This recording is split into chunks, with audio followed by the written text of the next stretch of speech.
하나님 아버지, 이 귀한 우리 주의 날에 하나님 말씀을 주시기를 간절히 원합니다. 종에게 하나님의 크신 권능 부여해 주시고 선포할 때 우리 성도에게도 함께하여 주셔서 우리 하나님 친히 주시는 생명의 능력을 다 받게 하여 주시옵소서. 예수 이름으로 기도드리옵나이다. 아멘. 하나님은 우리에게 너희 자녀를 노엽게 하지 말라고 명하십니다. 이 하나님의 명령은 모든 부모들에게 주시는 하나의 경고입니다. 하나님이 왜 너희 자녀를 노엽게 하지 말라는 그 말씀을 주시냐면은 바로 자녀들은 하나님의 사역의 대상이기 때문입니다. 바로 우리들의 자녀는 하나님께서 당신의 지극한 정성이 있는 그의 진심으로 양육하려는 그분의 사역의 대상인데, 그들이 어릴 때 부모가 갑자기 등장하여서 바로 자녀를 노엽게 함으로써 그러한 하나님의 일이 그의 계획대로 성취되지 않기 때문입니다. 자녀는 부모의 것이 아니라 하나님의 것입니다. 자녀는 하나님께서 부모된 자들에게 일정 시간 동안만 양육의 책임을 맡긴 자들입니다. 그러나 많은 부모들이 이러한 사실을 깨닫지 못하고 자녀들을 마치 자기의 소유물처럼 여기고 있습니다. 어떤 자기에게 속한 물건으로 보는 거죠. 어리고 부족하고 또 자기의 육신을 통해서 나왔다는 그 사실 때문에 마음대로 취급해도 된다고 생각을 하는 거죠. 그러므로 자기의 감정의 그런 그 액면가 그대로 이렇게 열어서 그대로 발사해버리기도 합니다. 너무 많은 경우에 부모의 그 무심하고 또 신경질적이고 폭력적인 그런 양육의, 그러한 식의 양육의 손에 있기 때문에 자녀들은 바로 그들의 운명이 그렇게 하여 정말 굉장히 무섭게 그 갈림길에서 원래의 방향을 잃고 운명이 바뀌기도 합니다. 또 그렇게 마구 바뀌어지는 이런 운명의 방향도 바뀌고 그렇게 하여 세상에 이제 내몰려서 결국 홀로 가야 되는 그 길에는 무서운 그 잔인한 인생 게임이 기다리고 있습니다. 오늘 자녀들은 위기의 시간을 걷고 있는 것입니다. 부모에게 양육이 맡겨진 이 시간은 위기의 시간이란 말이에요.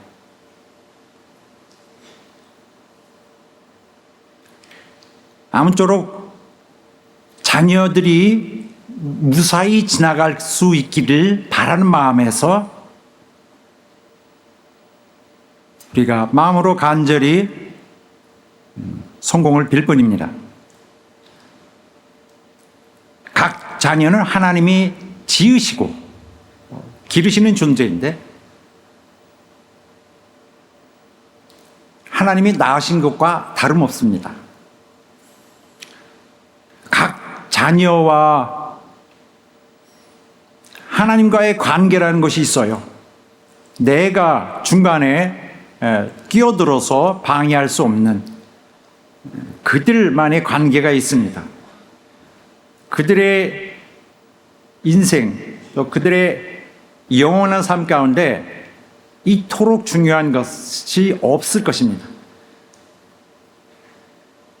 나는 이 영혼과 하나님과의 관계를 결코 방해해서는 안 되고 온전히 하나님의 뜻대로 이루어지도록 하나님과의 관계를 열어줘야 됩니다.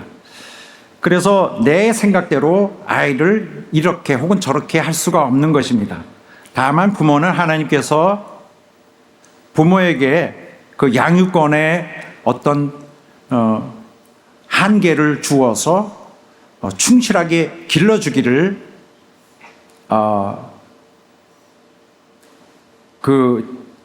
명하시는 그 명령 아래 있습니다. 우리는 정성을 다해서 자녀를 기르는 책임을 다할 뿐입니다. 자, 오늘의 본문의 말씀도 이러한 사실과 같은 그 중요성과 관련성을 갖고 우리가 함께 나누고 있습니다. 바로 부모의 도리에 관한 것인데 6장 1절부터 3절까지는 자녀가 부모에 대한 해야 될 도리에 대해서 말씀을 선포했습니다. 이제 오늘 4절에는 그 방향이 바뀌어서 그대로 이제는 부모가 자녀에게 대하여 마땅히 가져야 될 도리를 말하고 있습니다. 이 말씀은 우리에게는 얼핏 볼 때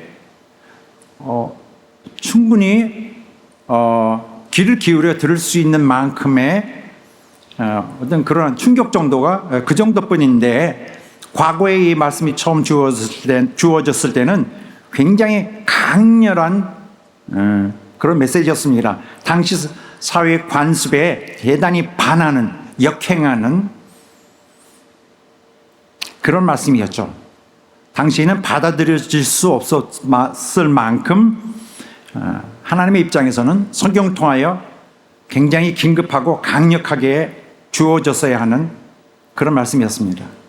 자, 이 말씀이 처음에는 아비드라라고 시작합니다. 아비드라는 아비 곧 부모 중에서 남성된 부모를 말합니다. 아버지죠. 그런데 당시 사회에서는 아비드라 하는 경우는 흔히 기대할 수 있는 것입니다. 왜냐하면 아버지들이 대체적으로 어머니를 감싸는 대표권을 갖고 있었기 때문에 그렇게 부르기도 했습니다. 그래서 아비드라 하지만은 사실상 양쪽 부모에게 하는 말로서 공식적으로는 그 입장이 충분히 전달되는 그런 것입니다. 그러므로 이 말씀은 부모 모두에게 향하고 있는 말씀입니다. 부모 모두가 순종해야 될 말씀이라는 것입니다. 그런데도 불구하고 한 가지 중요한 사실이 있습니다. 아비드라 하면은 충분히 그 부모라고 인정할 부모 양쪽에 주어지는 의무를 말하고 있는 상황에서 부르는 있는 것이라고 볼 수 있지만은 또 왜 부모라고 굳이 하지 않고 아비만을 언급했을까? 이것도 중요한 사실인데 아비를에게 부른 것은 분명히 아버지들을 향해 부른 것입니다. 그 사실은 분명합니다.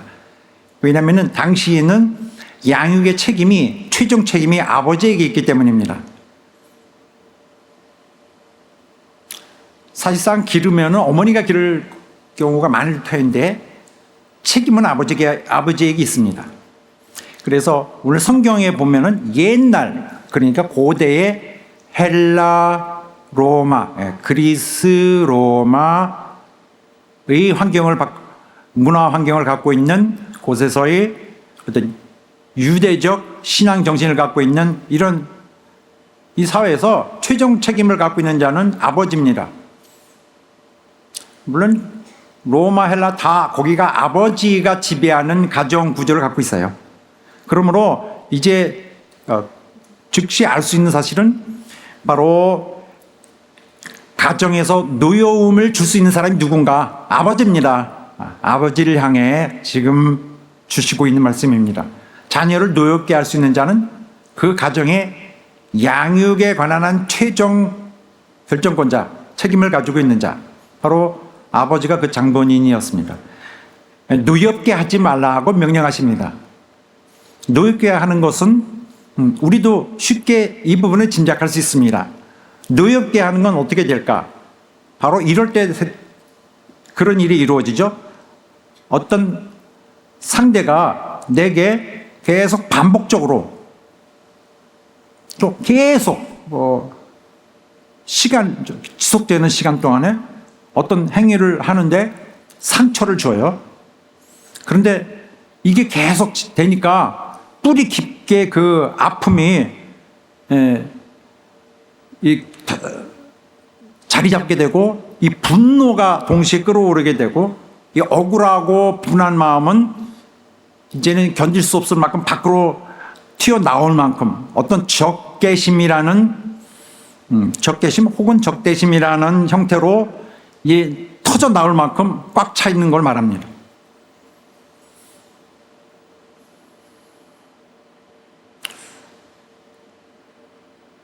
자, 이런 말씀을 노엽게 하지 말라는 것은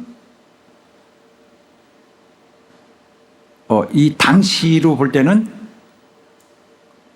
대단히 그 반기를 드는 그 말씀입니다. 그 사회적인 건데 왜 누가 노여워서 왜 안 노엽게 하면 안 되는데 라든지 누가 노여워하는데 라고 오히려 반문할 것입니다.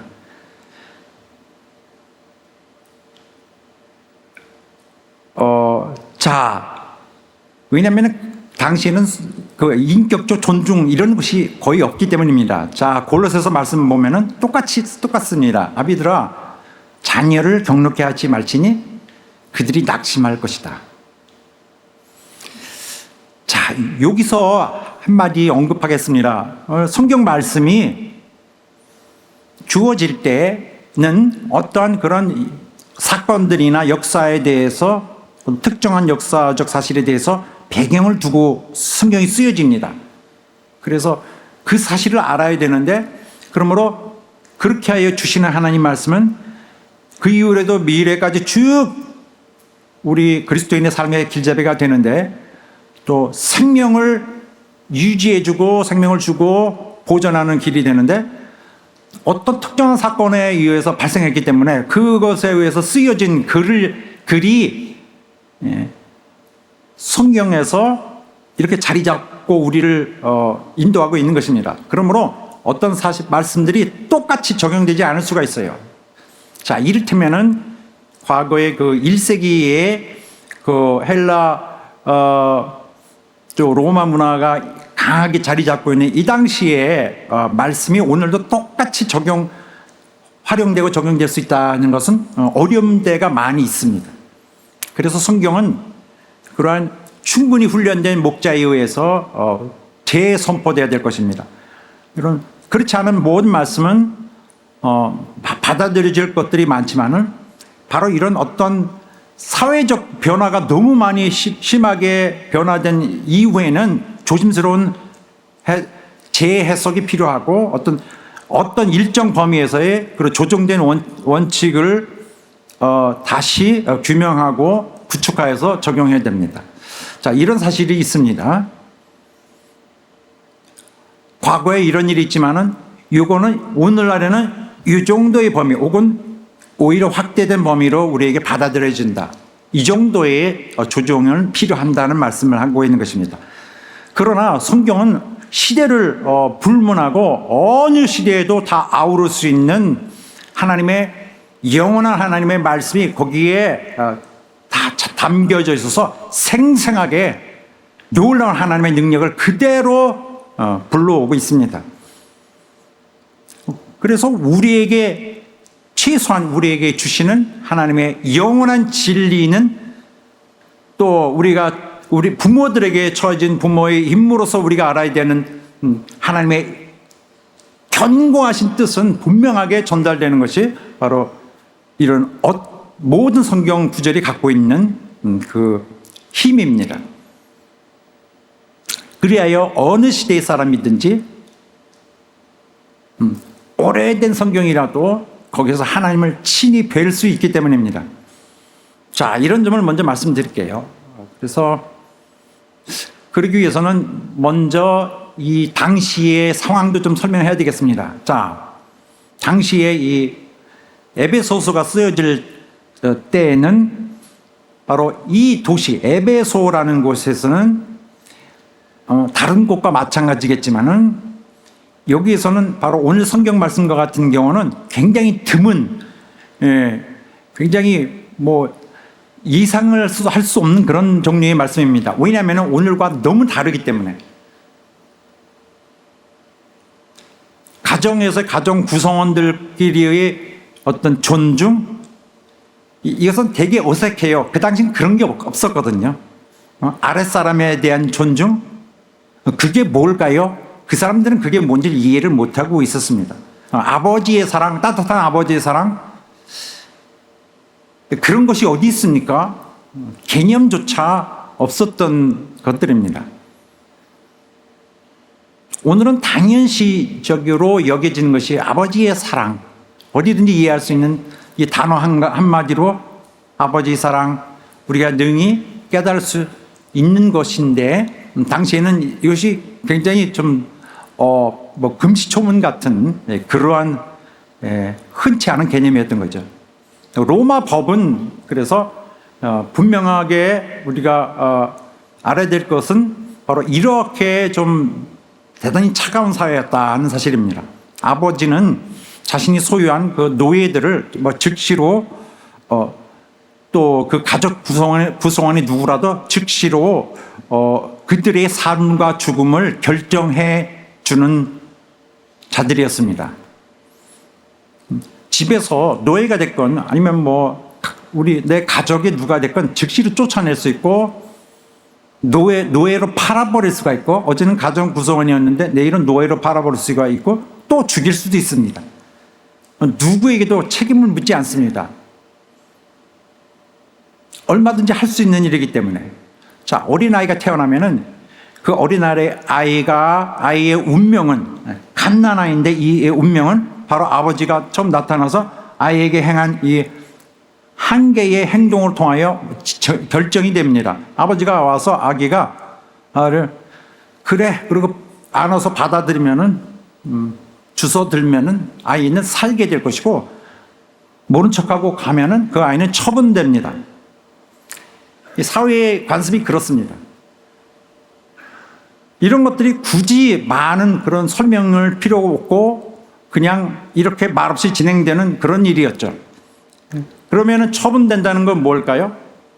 바로 아이들을 버린다는 것입니다. 그래하여 죽게 되었든지 그리하여 어떻게든 어디서 살게 됐든지는 관계없이 어쨌든 버리는 것입니다. 그 중에 더러는 어린아이가 좀 건강해서 생명력이 좀 있으면은 노예로 마을에서 모아서 노예로 기르고, 혹은 다른 좀 사악한 목적으로 기르는 그런 무리에 들어가게 됩니다. 자, 옛날 1세기 때의 그 한 편지가 있습니다. 거기 편지에 제가 하나를 보았는데, 거기에 거기 보면은 당시 평범하게 쓴 것이면 오늘에는 좀 충격적인 내용들이 있었습니다. 이를테면 한 편지에는 어떤 사람이 자기 아내에게 출장 중에 있다가 자기 아내에게 편지를 보내는데, 그 편지의 내용이 다른 얘기는 중요하지 않고 저에게는 여기 이런 말이 있습니다. 이제 내가 곧 돌아갈 텐데, 나 월급 받으면 돌아갈 텐데 그 애를 잘 부탁하오. 그 애를 잘 부탁하오. 이게 뭐냐면 지금 기르고 있는 걔는 살게 하겠다. 그 다음에 쭉 했다가 뒤에 있는 내용에는 만약 당신이 아이를 또 갖게 되면 그 아이가 남자애라면은 살려두고 여자애라면은 처분할 것이요. 이렇게 돼 있습니다. 그리고 다른 일이 있고. 그걸 아무렇지도 않게 쓰고 있는 거예요, 편지에. 첫째 아이는 걔는 그냥 살려두자. 그 다음 애가 태어나면은 걔는 상황에 따라 다른데 여자애면은 그냥 처분하자. 이렇게 되는 거죠. 이외에도 다른 그런 정말 소름 끼치는 그런 사례들이 있지만은 오늘 하나님 말씀 듣는 이 자리에서는 적절치 않습니다.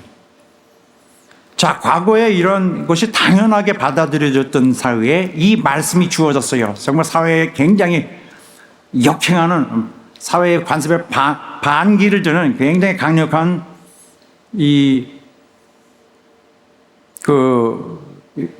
반하는 행동인데 이 말씀이요. 오늘 우리에게 주어졌다면은 오늘 우리는 뭐 당연하게 볼 수 있는 것이 아니라 그 말씀이 갖고 있는 그만한 그 중요성에 대해서는 새삼 우리가 눈치채고 깨달아야 할 것입니다. 얼마나 중요할까요? 우리에게도. 그리하여 자녀를 노엽게 하지 말라는 말씀이 오늘 주어졌는데, 그런데도 불구하고 오늘도 여전히 2000년 동안 성경 말씀이 그렇게 선포했는데도 오늘도 자녀를 노엽게 하는 자들이 많습니다. 자녀를 노엽게 하는 그런 원인들이 되는 그 구체적인 행위 혹은 그 과정이 어떻게 될까요? 여러 가지가 있습니다. 이를테면 과잉보호 같은 거죠. 과잉보호라는 것은 꼭 그렇게 할 필요까지 없는데 아이에게 부모가 뭐를 정말 너무 숨이 막히게 간섭을 하는 거죠. 좋은 의미로 한다고 하지만은 정말 빛 좋은 살부라고나 할까요? 이 과잉보호는 아이들을 괴롭게 합니다. 아이들이 가고 싶은 거, 하고 싶은 거, 뭐 이런 것들을 해서 너무 제약을 하는, 너무 제한을 많이 주고 아이들이 하는 것에 대해서 신뢰를 안 하고 뭐든지 벌써 막으려고 보고 있습니다. 막기 위해서. 그리고 그들이 하는 것에 대해서 계속 의문을 갖고, 이렇게 되면 부모와 이미 장벽에 의해서 갈라지게 됩니다. 물론 아이들은 조심스럽게 이런 도움을 줘야 되고 또 제약들도 적절하게 가해줘야 됩니다. 하지만은 이 점을 알아야 돼요. 그들도 하나의 온전한 인격입니다. 권리를 가진 인격. 그래서 그들은 그 나이에 맞는 한도에서 자기들이 아직 어리지만 그들이 자신을 위한 결정을 해 나가도록 유도를 해줘야 돼요. 자기가 결정하는 것을 배워야 되거든요. 어떤 사람들은 20살이 훨씬 넘어도, 혹은 30살이 넘어도, 혹은 40살이 넘어도 자기의 결정을 내리는 결정권이 없는 경우가 많습니다. 아이들에게는 어느 정도 의지를 유도할 수 있지만은 통제는 안 돼요. 또 자녀들을 노엽게 하는 것으로서는 이 편애라는 것이 있습니다. 편애.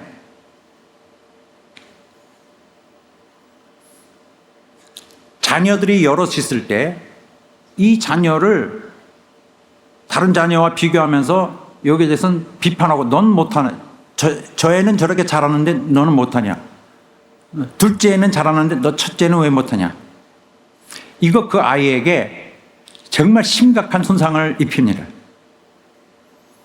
아이는 좌절하게 되고 그 비통한 마음, 거기에 완전히 대충격을 가해지고 그 아이는 그 세상에 대한 그런 어떤 세상 사는 더 이상 의욕이 없게 될까? 내성적으로 될 수도 있습니다. 또 자녀를 노엽게 하는 또 다른 것은 이런 것들이 있죠. 아이들을 할 수 있는 그런 능력을 넘어선 부모가 뭘 성취하도록 막 밀어붙이는 것. 넌 뭐 해야 돼? 뭐가 돼야 돼? 유명한 뭐가 돼야 돼? 혹은 여러 가지로 1등을 해야 돼? 몇 등을 해야 돼? 이런 거죠. 이렇게 되면 아이는 자신은 부모를 기쁘게 할 수 없는 존재구나를 배워요. 익혀요. 나는 부모를 기쁘게 못하는 존재다.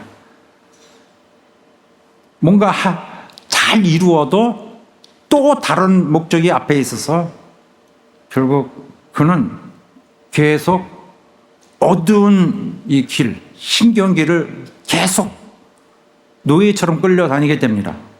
부모는 기분이 좋죠. 이 환상에 빠져갖고 자식을 계속 이렇게 자기 욕심을 이루는 도구로 삼는데, 그런 동안 자녀는 삶의 의미를 상실합니다.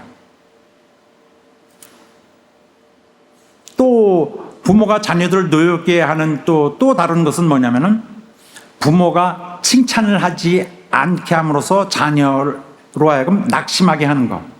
칭찬에 인색한 행위. 칭찬을 거의 듣지 못하는 자녀는 낙심하고 있습니다. 삶에 대한 자신감이 없습니다. 이로 인해서 인생은 대단히 불행한 시작을 이미 시작했습니다. 아이가 경주를 해야 될 이 스타트 선에서 너무 불리한 시작, 낙담하면서 시작을 하게 됩니다. 아이가 잘하는 것이 있다면 정말 하찮은 것이라도 너무 잘한다 하고 칭찬을 해줘야 되는데, 칭찬에 인색하면은 아이는 나는 무능한 자다, 나는 뭐든지 옳게 할 수 있는 것이 없다라고 확신을 갖게 됩니다. 그 순간부터는 그 아이는 모든 일에 대해서 자신이 없어요. 하기를 원치 않아요. 다 부모가 원하는 것은 다, 사람이 원하는 것은 다 하기를 원치 않게 돼요.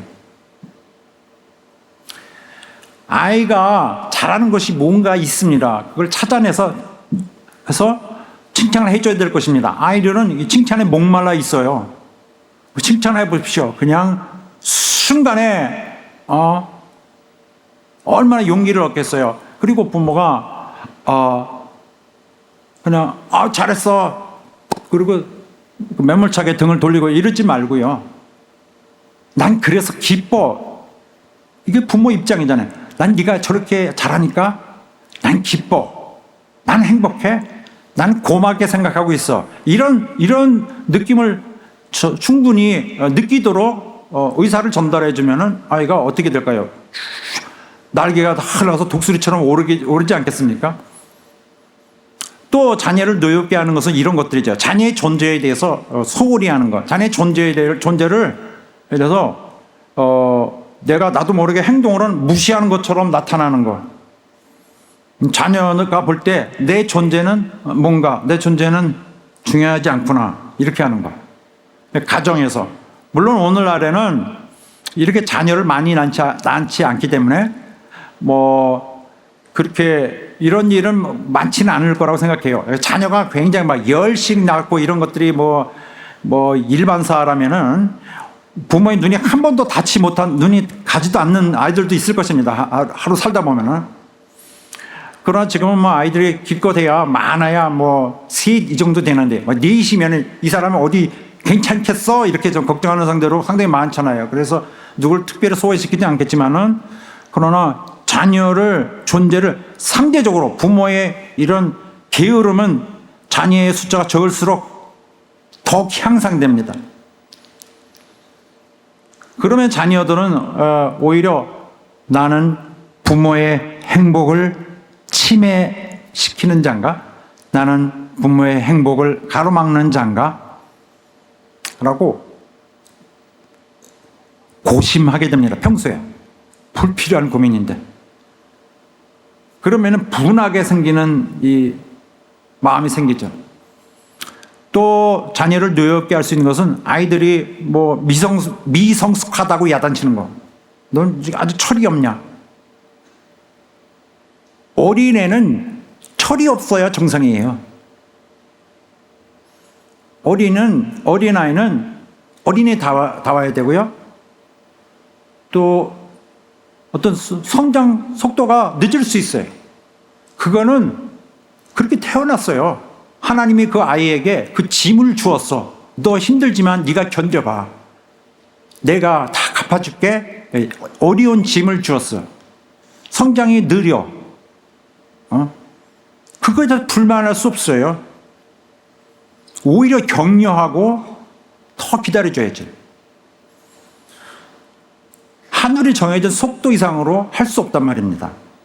또 자녀를 노엽게 하는 또 한 가지는 부모의 사랑을 마치 보상의 도구, 또 사랑하지 않는 것을 뭐 형벌의 도구 이렇게 사용하는 것입니다. 아이가 잘할 때는 어유 그래 하고 사랑해주고, 아이가 뭐 잘못했을 때는 아주 쌩하게 찬바람이 불도록 등 돌리는 거. 난 너 미워. 사랑을 받지 못하는 아이가, 사랑받지 못하는 찬 곳으로 내몰리는 아이가 잘 알죠. 얼마나 잘 전달됐을까? 전달됐죠. 잘 전달됐죠. 아이들을 벌을 주더라도 난 벌을 주는 것은 난 이제 더 너를 미워하기 위한 것이야. 이거 아니죠. 난 너를 사랑해. 이게 전제돼야죠. 또 자녀를 화나게 하는 또 다른 것은 이게 가장 나쁜 것인데 학대하는 것입니다. 육체적 학대는 지금 많지 않아요.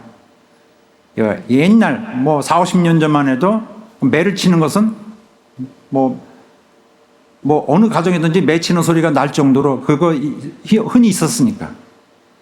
지금은 그렇지 않죠. 그래서 이런 것들은 성경적으로 볼 때 좀 차이가 있습니다. 사회가 많이 이제 변했기 때문에. 그렇게 육체적인 폭력은 많지 않습니다. 그러나 육체적인 폭력 못지않게 더 나쁜 거는 바로 그 어떤 정신학대, 말로 하는 폭력입니다.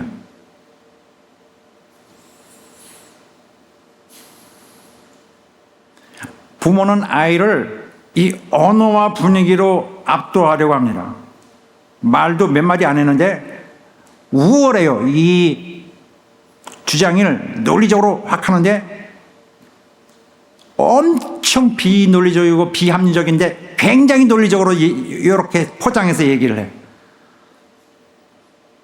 그리고 그 빈정됨 속에서 아이는 정말 무너지고 찌그러집니다.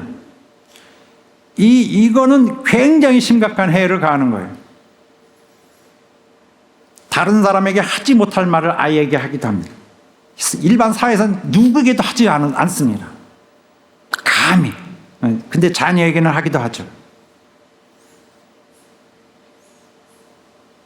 어떤 사람은, 이런 사람들은 자기의 성질로 하는 화풀이야, 아이가. 이런 지금 소개한 이런 것들, 부모의 행동, 태도, 말을 통하여 정말 여러 가지. 근데 비합리적인 이런 가혹한 이런 것들, 권위 남용, 독선적이고 공평하지 않고 뭐든지 죄를 찾아내는 거, 자녀의 괴로운 것에 대해서 아무런 감정을 나누지 않는 거, 채 가운데 버려두는 거, 자녀를 노엽게 합니다. 자녀의 인생을 너무 힘든 시작을 하게 하는 거예요. 부모가 자기 욕심으로 내가 원하는 대로, 나라는 건 타락한 존재거든요. 우리 자신의 감정을 따라 그렇게 할 수는 없어요. 청소년 문제가 누구든지 어떤 부모에게든지 한때는 굉장히 두려워할 수 있는 문제죠. 청소년 문제, 즉 이것은 부모가 자녀를 노엽게 하기 때문에 원인이 되는 경우가 많이 있어요. 그런 것들이 배경이죠. 부모들의 무관심 이런 것들. 자녀들 상처를 주고 방치해 두면서 성취에 대해서만 야단치는 것. 부모가 도리를 하지 않는 자. 그런 자들의 그런 무심한 그냥 방치하고 있는 그러한 가정교육. 이런 것들이 청소년 문제를 더 굉장히 가속화하고 주요 원인이 되기도 합니다. 그래서 가정의 그 훈련이 필요하지만은 공정하고 일관성이 있어야 되고 침착해야 되고 아이를 잘 관찰해야 되고 또 충분한 애정을 갖고 가정에서 함께 시간을 보내고 이것은 어떠한 그런 학문파든지 이거는 그런 자녀에 관한 이런 청소년 문제에 있어서는 으뜸가는 또 공통된 그러한 요건들입니다. 함께 마음을 같이 나누며 사귀어야 되는 그런 것들. 또 부모의 본보기가 되는 것. 자기는 자식들에 대해서 요구하는 건 많지만 자기는 본보기가 전혀 안 되는 건 생각 안 하죠. 아이들은 부모에게서 배웁니다. 아이들은 당신이에요. 자, 오늘 본문의 말씀은 그래서 가정교육이 중요한 것입니다. 그래서 성경은 너희 세상의 지혜로 잘 기르라 이렇게 알아서 잘 어떻게 되겠지라고 하지 않고 이렇게 구체적인 지시를 내립니다. 아이를 교양으로 양육하라. 교양과 훈계 이 두 가지의 결을 따라 두 가지의 영역을 따라 방법을 따라 양육하라. 교양과 양육. 교양은 뭘까? 교양이라니까 우리 성도 여러분 어떤 분은 그러니까 저 우아하게 세련되게 기르는 거 이런 거 말하는 걸 거야. 뭐 이렇게 좀 지식도 있고 멋지게 글래머러스하고 이런 거를 그거 아닙니다. 그것은 옛날 말이에요. 교양이라는 것은 그 원어에서는 바로 아이를 훈련한다는 그런 뜻에서 파생된 말입니다. 이것이 가진 것은 뭐냐면 징계, 벌 주는 것, 징계를 통하여 아이의 잘못된 것을 교정해 주는 것, 이것입니다. 이게 교양이에요. 아이를 어떤 징계, 어떤 체벌, 벌을 줌으로써 아이 수정해 주는 것, 이런 교육 방법을 교양이라고 합니다. 우리가 알고 있는 것과는, 그러니까 성경을 막 읽어 내려가면은 이 뜻을 굉장히 오해할 수 있어요. 오히려 오늘 말씀의 교양과 훈계 중에서 훈계가 그거 아니냐라고 반대로 생각할 수 있죠. 자, 교양은 그렇고요. 올바른 징계를 통해서 자녀를 뉘우치게 해야 된다. 그렇게 하는 것이 바로 자녀를 노엽게 하는 것에 반대가 되겠죠. 이건 옳은 것이죠. 징계를 해야 되는데 옳게 하사 깨닫게 해줘야 된다. 그래서 아이에게 이미 행할 길을 스스로가 발견하도록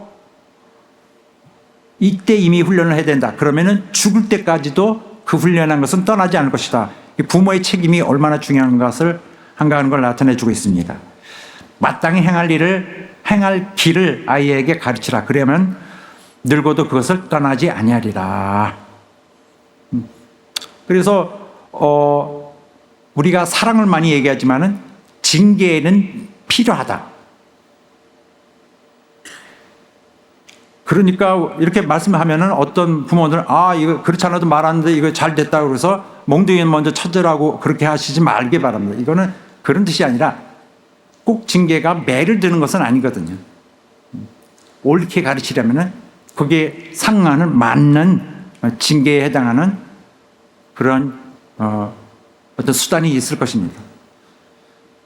그런데 바로 1세기 당시에는 이렇게 매를 칠 수 있는 것으로 보여져요. 당시에 대가족을 꾸리면서 어떤 외세의 어떤 공격과 침략을 항상 대비해야 되는 상황에서는 훨씬 오늘보다는 더 좀 강력한 이런 가정 규범이 필요했다는 사실을 감안하면 되겠죠. 초달을 차마 하지 못하는, 초달이 뭐냐면 징계하는 거죠. 매를 치는 거. 초달을 참아 못하는 자는 자식을 미워하는 것이라 다름없다. 자식을 사랑하는 자는 지체 없이 징계하느니라. 또 채찍과 꾸지람이 지혜를 주는 것인데 그냥 임의로하게 버려두면 그 자식은 어미를 욕되게 할 것이다. 자, 이외에도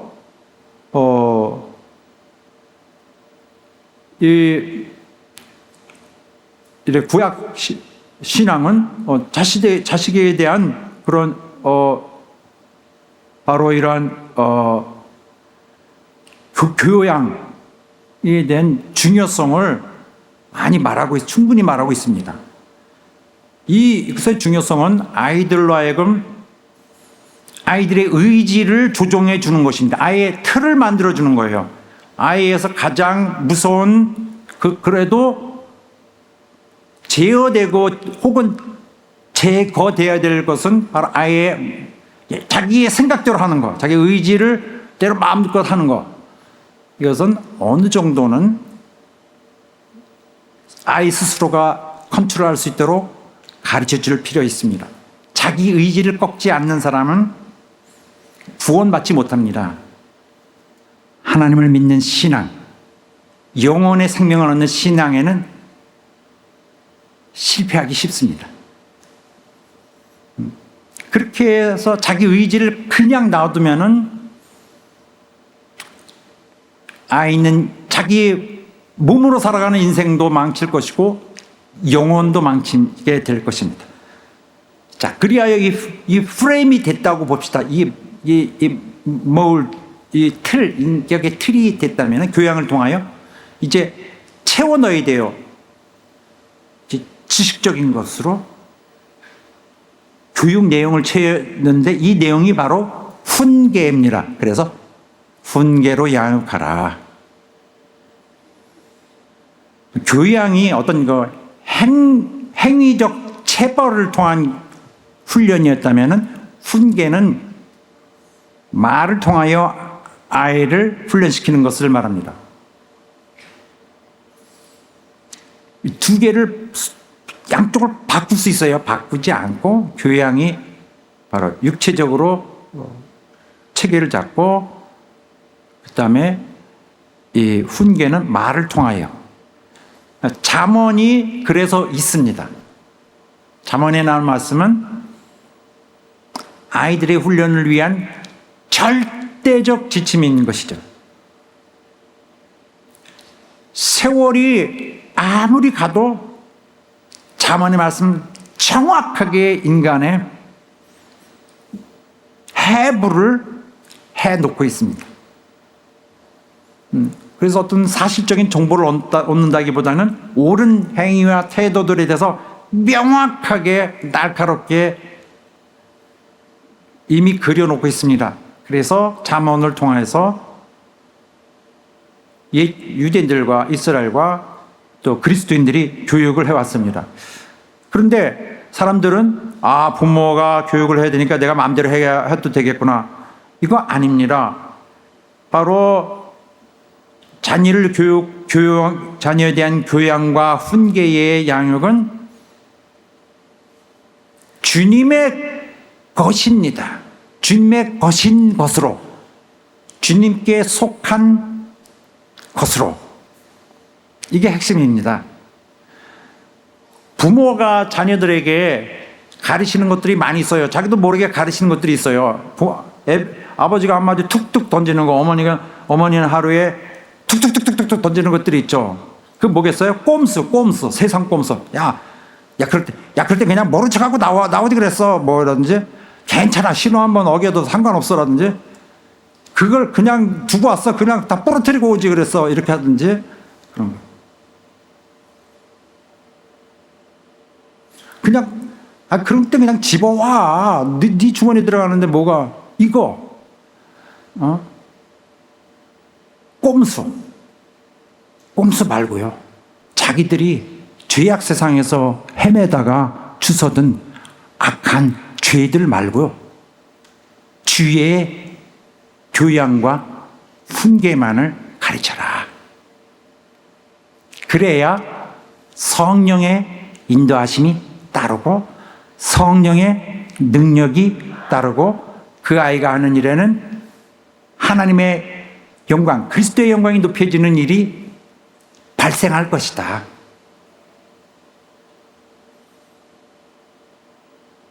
그 아이가 부모를 인해서 배워서 하는 일들은 모든 것이 하나님과 그리스도의 명예를 위한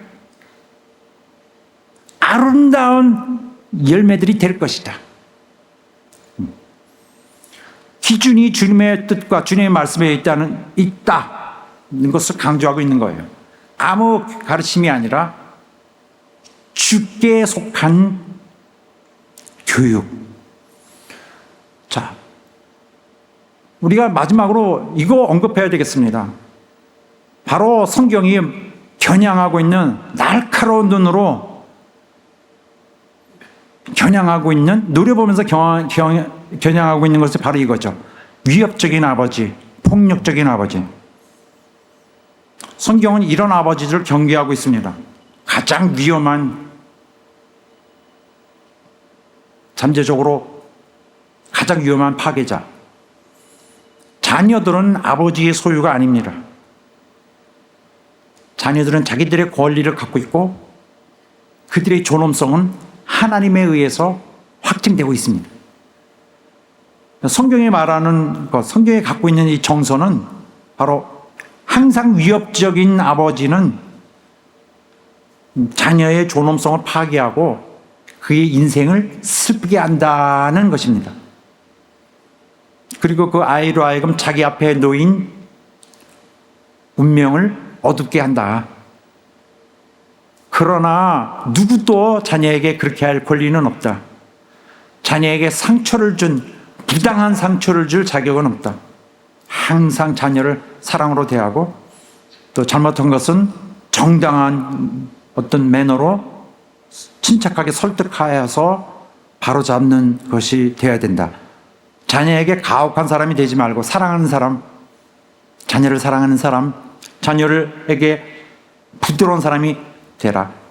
자, 이 어떤 그리스도인의 아버지가 바로 우리가 논할 수 있는 모든 것에 해당하는 아버지인 것 같은데, 어느 날 자녀들이 다 이제 성장해서 집을 떠나고 이제 홀로 남은 상황에서 옛날을 기억하면서 후회를 하면서 편지를 이렇게 글을 썼습니다. 이 글의 내용이 뭘까요? 내가 다시 자녀를 기르게 된다면 나는 이렇게 할 것이다. 내게 다시 기회가 주어지면 이렇게 할 것이다. 나는 이렇게 할 거야. 다 아이들이 떠나고 모두 자라났다. 만약 내가 이 모든 것을 할 기회가 다시 주어진다면 바로 이것이 내가 하게 될 일이다. 나는 내 아이들 앞에서 내 아내를 더욱 사랑할 것이다. 그리고 아이들과 더 많이 웃을 것이다. 웃는데 바로 우리들이 함께한 실수에 대해서, 우리들이 함께 나눈 기쁨들에 대해서 웃을 것이다. 나는 이전보다 훨씬 더 어린아이가 하는 말을 더 많이 들을 것이다. 나는 내 약점들에 대해서 더 정직할 것이다. 절대로 내 아이 앞에서 마치 내가 완벽한 것처럼 허세를 부리지 않을 것이다. 그런데 이 점은요, 우리 아버지들 제일 잘하는 것들일 거예요. 우리 허세. 이걸 왕년에 내가 전부 이걸로 시작해서 그거로 끝나잖아요. 나 아빠 봐, 이거. 완전히 허세로. 자기도 찔리면서도 그래도 해. 자, 나는 나의 가정을 위해 기도를 완전히 다르게 할 것이다. 아이들에게 초점을 맞추기보다는 오히려 나에게 초점을 맞출 것이다. 이게 무슨 뜻이냐면은, 하나님, 우리 아이들이 말 잘 듣게 해주세요. 우리 아이들 공부 잘해서 부모를 시원하게 해주세요. 이런 거 말고, 하나님, 나 부족하지만 우리 하나님이 나에게 사랑을, 많은 복을 주시옵소서. 나 잘못한 것이 많지만은 나를 용서하여 주옵소서. 초점을 내게 맞춰서 아이들을 관찰하도록, 아이들이 오히려 아버지를 관찰하도록 그렇게 하라는 뜻이에요. 자기는 싹 빠지고 아이들만 가지고 논하지 말고, 또 나는 나의 아이들과 함께 많은 것을 할 것이다. 그리고 나는 아이들에게 더 용기를 주고 더 칭찬을 베풀 것이다. 그리고 마지막으로, 만약에 내가 이 모든 것을 다시 해야 된다면 나는 나의 가족과 하나님을 더 친밀하게 되도록 할 것이다. 나는 나의 평범한 매일의 날에 벌어지는 일상적인 평범한 것들을 사용할 것이다. 어디에 사용해요? 바로 내 자녀들로 하여금 하나님께 향하도록,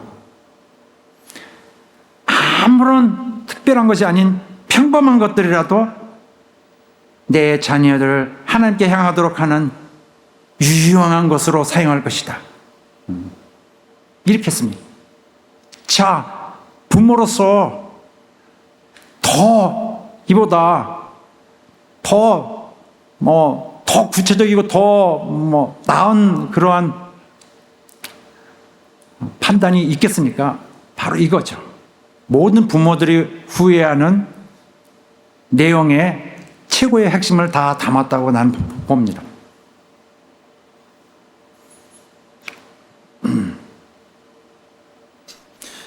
자, 모든 것은 주님의 특성으로 함으로써 아이들이 세상의 타락으로 배우지 않고 하나님의 영원하신 생명의 말씀으로 양육되도록 아이들을 잘 유도해 주어야 됩니다. 영적인 양육이 맡겨진 거죠. 그래서 무엇보다도 주님의 교훈을 쫓아서 아이들이 영적으로 바로 살 수 있도록 길잡이를 잘해 줘야 되는 거죠. 오직 산자, 우리 함께 읽어봅시다. 시작. 오직 산자, 곧 산자는 오늘날 내가 하는 것과 같이 주께 감사하며 주의 신실을 아비가 그 자녀에게 알게 하리다. 아비는 자녀에게 하나님을 가르쳐 줘야 돼요.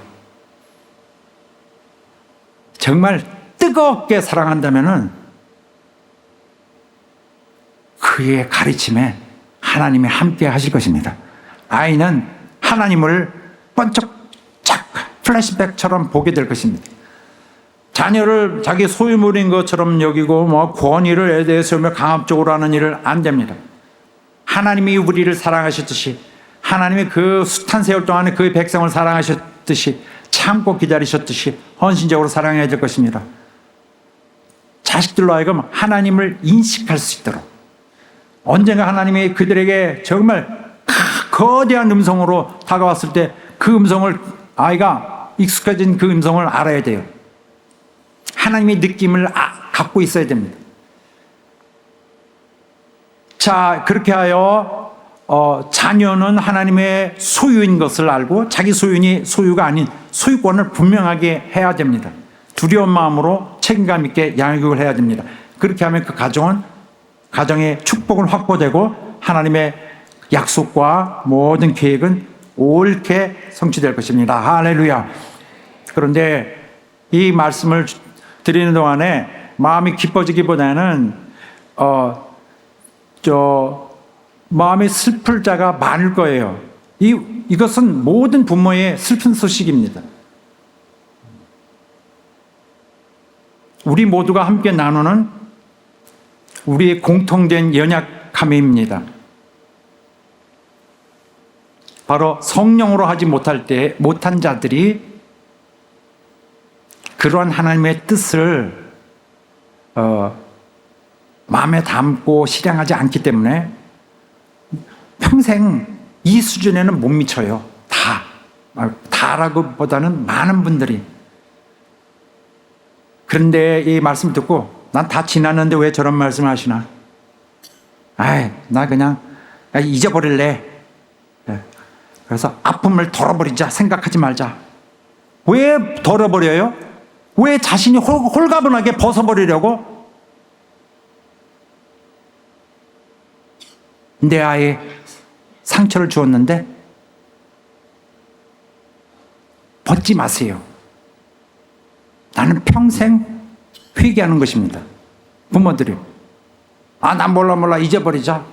잊지 마세요. 이미 때를 다 보낸 부모들은, 특히 아버지들은 아픔을 평생 갖고 계세요. 합리화하지 말고 난 할 것을 다 했다 하지 말고.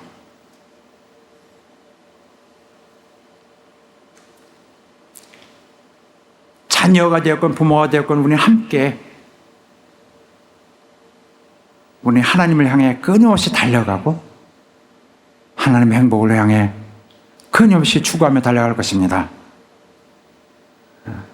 하나님 뜻대로 자녀를 양육하는 우리 모든 성도 여러분들에게 하나님의 은혜가 충만하기를 주 이름으로 축원합니다. 할렐루야. 자, 기도하겠습니다. 하나님 아버지, 오늘부터 내 자녀를 하나님의 교양과 훈계로 양육하겠습니다. 노력하겠습니다. 우리의 연약했던 모든 것 용서해 주시고 힘을 낼 수 있도록 해 주시기 원합니다. 우리가 이제부터 성령 충만함을 갖고 하길 원합니다. 성령 충만한 마음을 주시옵소서. 자녀를 잘 교육하게 하시고 이미 때가 지나갔지만 우리 하나님 앞에 회개합니다. 우리를 용서하여 주시옵소서. 다 같이 합심하여 기도하겠습니다. 주여 이 시간을 역사하시고 도와주시옵소서. 하나님이여 도와주시고 역사해 주시옵소서. 우리 하나님의 크신 은혜와 인도를 바랍니다. 인도하여 주시옵소서. 우리 하나님 도와주시옵소서.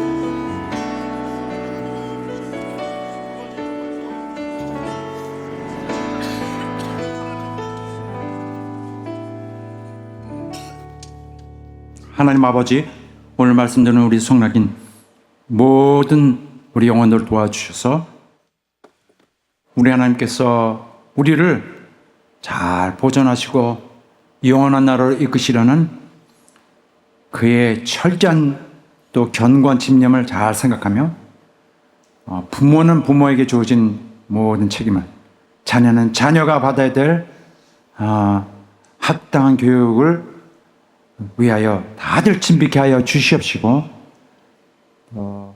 하나님의 성품을 닮아 하나님의 사랑으로 자녀를 잘 양육하고 책임을 다하는 우리 부모들이 다 되게 하여 주시옵소서. 예수 이름으로 기도드리옵나이다. 아멘. 우리 이 시간에 함께 찬양하겠습니다. 하나님께서 우리를 향한 그 선하심과 인자하심은 정말 우리가 다른 일을 할 때도 잊어버릴 때도 그는 충실히 하고 계십니다. 하늘보다 더 크고 바다보다 더 넓은 그 사랑, 우리가 어디에 버려져 있든지 그는 절대 우리 버리지 않으시고 찾아내시고 우리를 용기 주시고 또 우리에게 영원한 날에 기쁨을 주십니다. 자리에 일어나서 함께 찬양하겠습니다.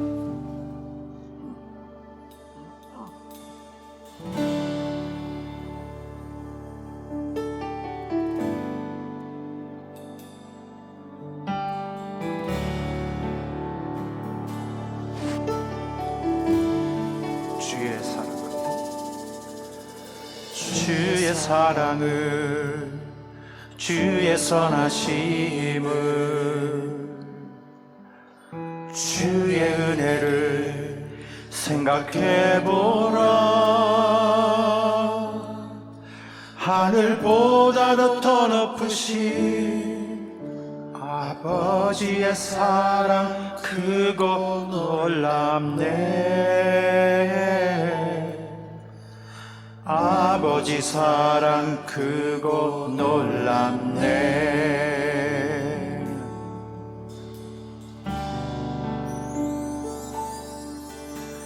주의 사랑을, 주의 선하심을, 주의 은혜를 생각해보라. 하늘보다도 더 높으신 아버지 사랑 크고 놀랍네. 아버지 사랑 크고 놀랍네. 내 어찌 그 사랑 잊으리. 내 어찌 주의 긍휼 잊으리. 내 영혼의 모든 소원 만족시킨 하나님.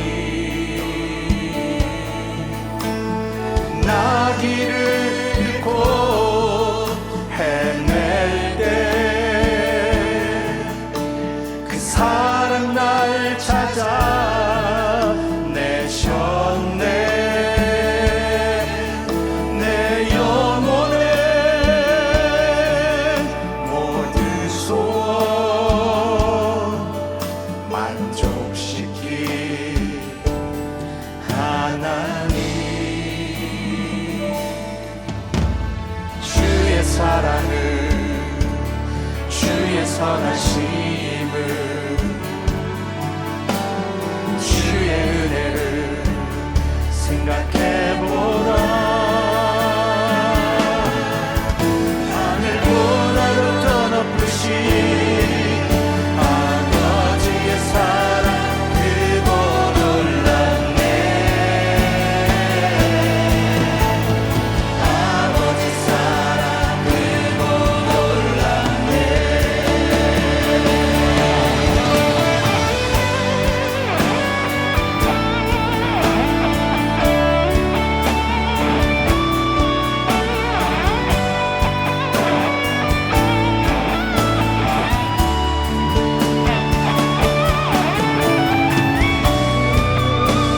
내 어찌